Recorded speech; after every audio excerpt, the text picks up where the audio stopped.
There, readers. This is a book two review of Richard Kalich's third novel of the trilogy, Central Park West trilogy. The novel is called Charlie P.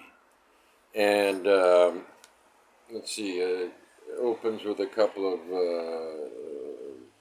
there's something from Elias Canetti and Kafka's Other Trial, Letters to Felice, or Felice, if she's Italian. There's another one where it's, I think it's just, it's the author's note to the reader, if I remember. Nope, it's from someone else, from Andrew Crumley's Fitz, that ends with, now can we proceed? Yes, we can. Okay, the first page of Charlie P. Says Charlie P. Peckerhead and prophet, pariah and prodigal son. Charlie P. is all things to all people and nothing to himself. I added Charlie Peculiar, Charlie Pass on It, Charlie Probably, Charlie Possibly, Charlie Plays, Charlie Doesn't Play. Why doesn't he play? Well, the first, it's a book of short chapters about Charlie P., who is definitely Richard Kalich. And the first one is called Immortality. And because I'm a genius, I wrote Against Death. A lame-ass thing to write. But it's a it's basically 2 pages. And in Immortality, Charlie decides, as a child, that much as he loves the gift that he got from his father, the Lionel electric train, Charlie P. decided to live forever rather than suffer the indignity of mortality. His father died right after giving him this. Under no circumstances would he allow death to interfere with his daily regimen from this time on.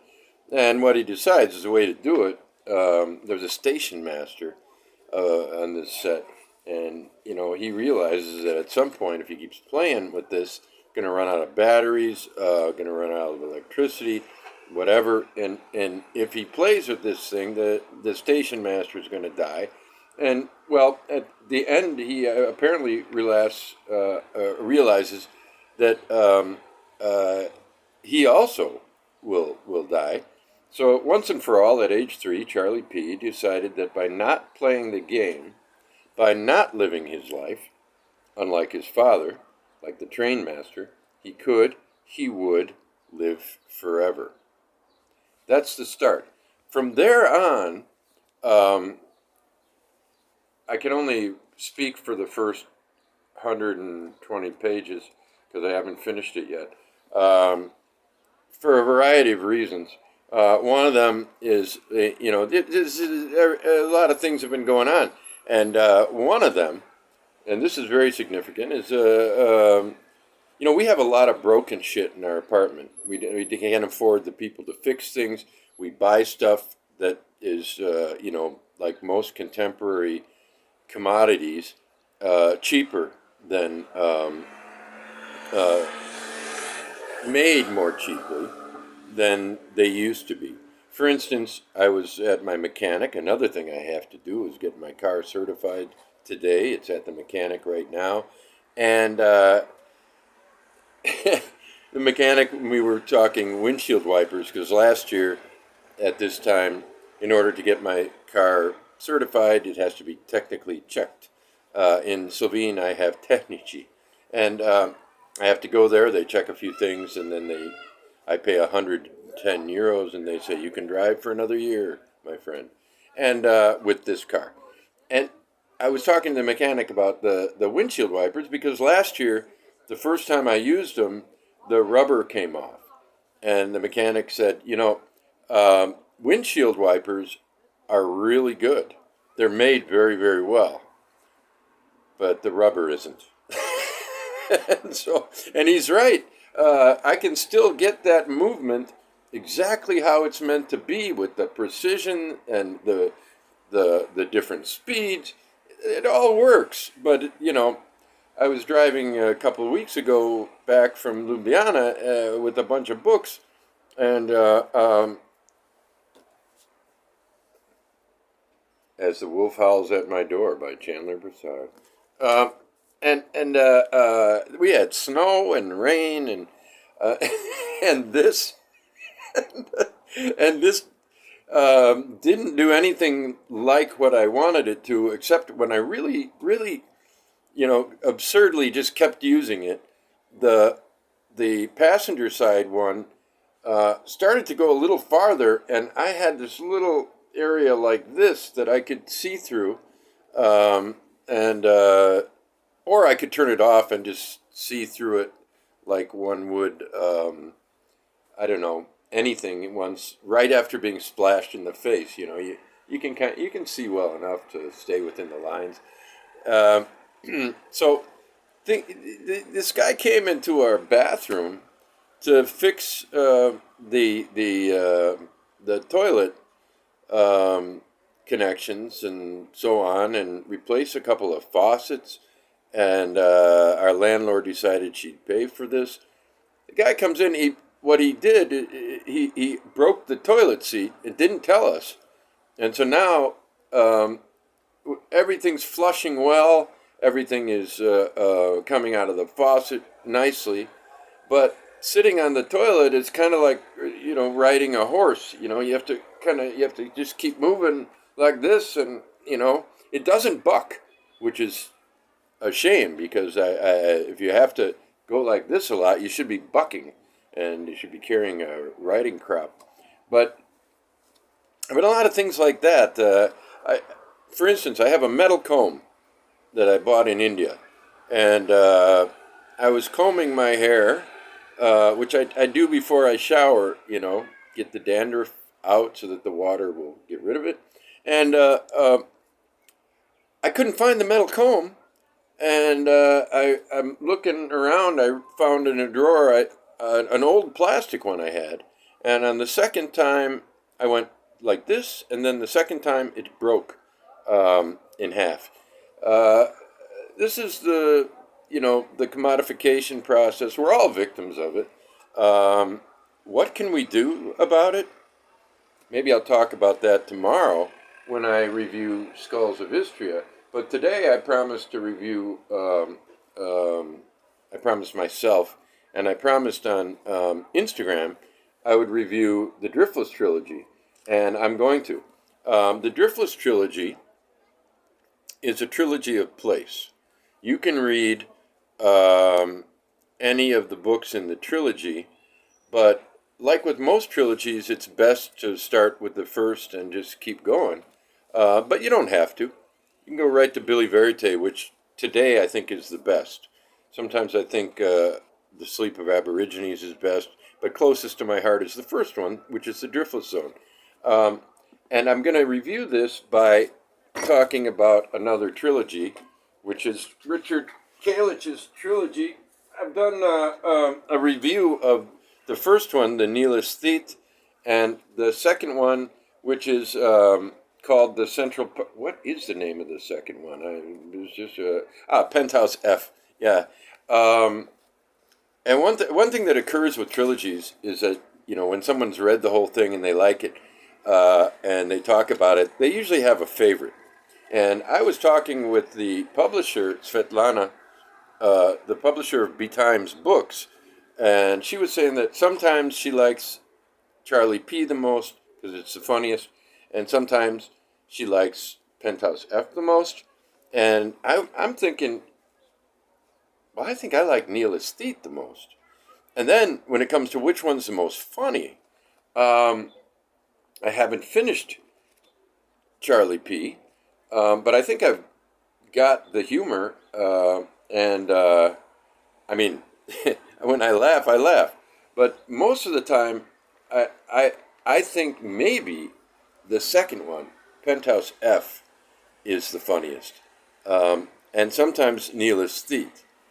So far, I think they're both funnier than Charlie P. And yet, I put bookmarks in here so I could find things.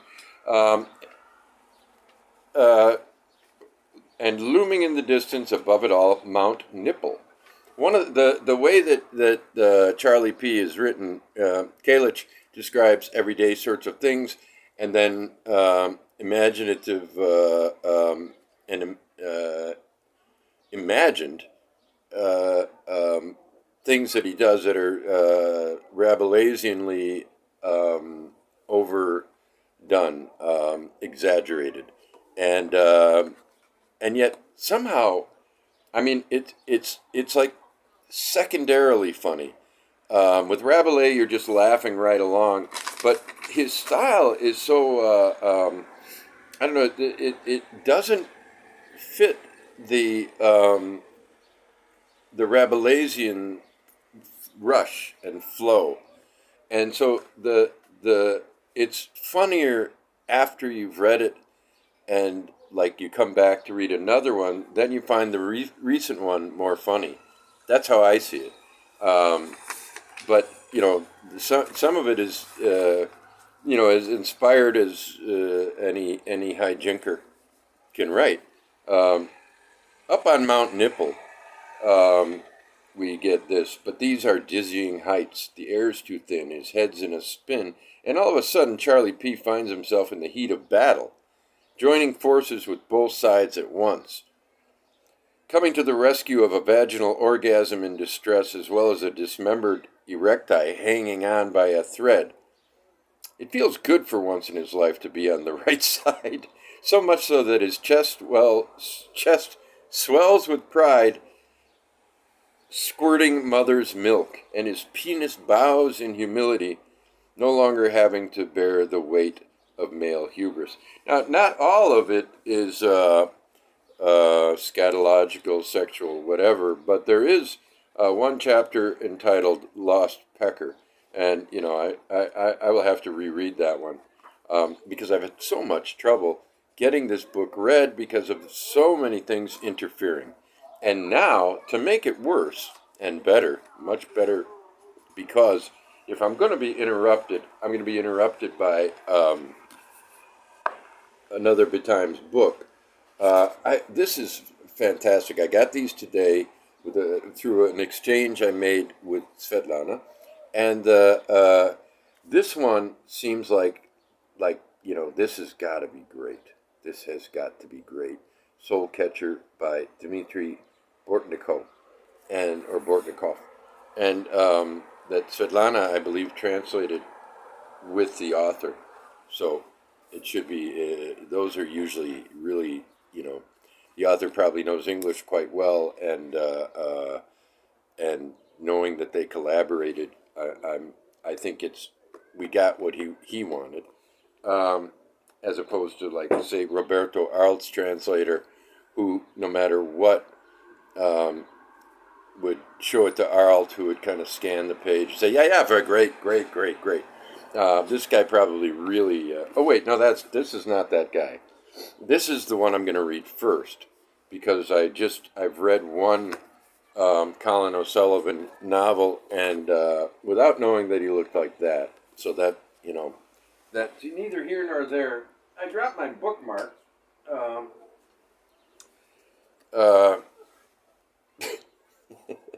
I love the bookmark. Every press should have their bookmark. I put 3 big novels on the front. This one's coming out in May. That's The Manifold Destiny of Eddie Vegas, and that's Wake Up, We're Almost There by the same Chandler Broussard, presumably. So I am going to, before I finish Charlie P., I am going to start and finish Colin O'Sullivan's My Perfect Cousin, a novel. I don't know what it's about yet, but for some reason this became the next Colin O'Sullivan I read, and I'll be doing a review on this. This, right now, okay, Kalich. Back to Kalich. The connection to my trilogy is that I call mine a trilogy of place, although it could be a trilogy of theme as well, but maybe most trilogies are. But Kalich is a trilogy of Kalich, of writing, of being an odd human being and writing uh, three completely different books that are yet connected by Kalich. They're all Kalich, who looks in this picture like the kind of guy. Well, he looks like Charlie P. If you ask me. But the nihilist thief is it's a master of. Okay, wait a minute. I have to pull out another book. There's another Kalich that I'll read separately, and in this he everything he writes is autobiographical, and the nihilist thief is not Kalich. I don't think Kalich is as nasty as the guy who's speaking in Nihilist Thief, but he surprises people with what he wrote. And somebody compared it to Per Lagerkvist's The Dwarf, which I read on a bus from Madison, Wisconsin to La Crosse, Wisconsin, on a Sunday night that was crowded with students, and I was in the very back, if you look the right, and up against a window and just trying to stay away from the irritants around me. And I think he's probably right. It probably is a good comparison. He also visits David Markson in this book, and to get an opinion about Charlie P. But he doesn't get one because Markson is very sick. But they become friends, and so maybe eventually Charlie will. I was just gazing, I should have been reading this, but once you've accepted that you're going to be interrupted all the time, it's hard to dig in like I'm going to dig into the O'Sullivan, and with that unstoppable force that readers go into something that they're really excited about. Kalich is a guy I think you'll be really excited to start the trilogy, and but because it's a trilogy, you can always stop after you finish a book, and that period, you're apt to go off and read something else. I didn't, and that's great because those first two are really interlocked in a fascinating way. The second one is, very much autobiographical and on the spot. He's written The Nihilist Thief, but now it's quite some time after, and he's got to write another novel, and it turns out the only way to do that is to get the characters into his house so he can really see how they are. It's all, that's again the secondarily funny thing. The more time elapses, the funnier some of Kalich is. I think the concept of that part of the concept, there's more conceptual stuff to the second novel, Penthouse F, but that part of it is funnier and funnier as I think about it, especially as you get to know Kalich. I think there are a lot of authors you really don't like. When I read Thomas Pynchon, I don't feel that I get to know Pynchon at all. You read some fantastic writing, but you're not really led to think about Pynchon. Kalich, you cannot stop thinking about him because he's always there, and it's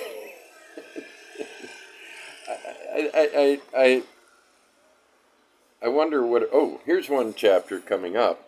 Tolstoy had the right idea. What's one thing about Kalich is that when he was a kid, he wanted to write like Tolstoy, and that actually damaged his writing career because that's a pretty high standard for someone to set early on in your writing career. I mean, I've done it myself. I've wanted, like, this book has got to be the equal of Conrad. You know, I've put myself in that position.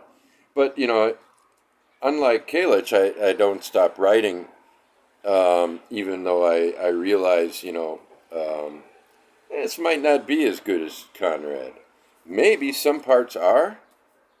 Maybe one book is. I don't know, but, you know, I don't care, actually. But I feel that for me, there has to be a goal of some grandiosity. I don't feel that it's grandiosity, but it is, and I know it when I deign to think about it.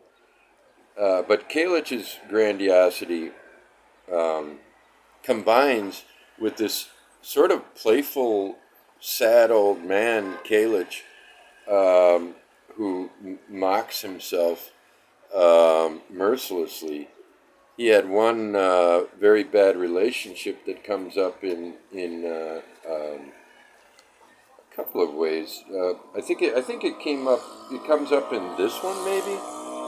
Certainly comes up in his biographical material, but it comes up again and again in. Well, it comes up in Penthouse F, but it comes up again and again in Charlie P. And, you know, each one seems to complete what he has to say about how she let him down. He gave her the world and she stole everything he had. He offered her the world. All he could get was a peck on the cheek. And he repeats this refrain. I don't want to spend a lot of time in front of you trying to find it, but he has this refrain with, you know, he all he could get from her was, maybe I'll find it. No, didn't find it there. Here it is. I did find it. Yeah. Charlie P. leaned his head forward and pursed his lips. All she gave him was a peck on the cheek. It's only to be expected, said Charlie P. What else can an old man like myself expect from such a young and beautiful girl, who comes from a good family, too? And at one point she mocks him by repeating that or something about that. And so there's this exaggeration after exaggeration, but with a seriousness, you know. You know, some of the things he gave her were, you know, trips to the highest mountains, everything he could buy, anything she could want. And then, so you're done with her, the young harpist. But then the next one is again the young harpist. And the next one, it's the young harpist. She's always there. And, you know, you realize he's talking to David Markson, and they both agree on, you know, the standards of literature are, if they were ever meaningful, by now they are exhausted, and nothing really is meaningful from that anymore, and, you know, nothing like plot and character and all of that. You can do it, but at the same time, what that means practically is you can do anything you want. And so maybe the ideal for the writer is to write that standard novel and have as much fun with it as you can, and thereby write a metafictional modernist novel, or like Kalich, write a series of small, short novels. Not small. Nihilist Theta is very big. I think I'd like to have that on my shelf separate. He talks about wanting it on his shelf near Nathaniel West's Miss Lonely Hearts. I think, but Charlie P. is more of a Miss Lonely Hearts, maybe. I'm not sure. It's been a while since I read Miss Lonely Hearts, probably over 30 years. But he wants them on the shelf together. I would like to get a separate copy of the Nihilist Theta. I never really want extra copies of books. I'm not a collector. but I want Neelasthete so I can put it at times in the right place on the shelf. That would vary, but the literature of cruelty, it is a fine specimen of that. I'm not sure I can characterize the other two in such a succinct form, but I believe that if I review a book, I have to be honest, which is why I won't review a book if I really don't like it. So I highly, highly recommend this for a number of reasons that are mentioned in each review. And today, even though I'm all over the place and I know it, I recommend Charlie P. as well. And I recommend that, unlike me, you read past page 489 before you review it. But, this will be by my bed. I will finish this. This will be night reading. And it ends with reunion at old age home, I think. Yeah. And the next book is about, it's called The Assisted Living Facility Library. I assume this was written after this. So Kalich, again, he's all, every novel is in every other novel. In a way, Charlie P., can be cast as a prelude to Neelasthete. Fresh thought, maybe bullshit, I don't know. But I know I've gone on a bit. I know, you've got 12 minutes maximum. So make this a 3-part review yourself by turning me off and on again, and we'll all be happy. And if you order Betimes Books' Kalich Trilogy, I guarantee you'll be happier than if you just watch this.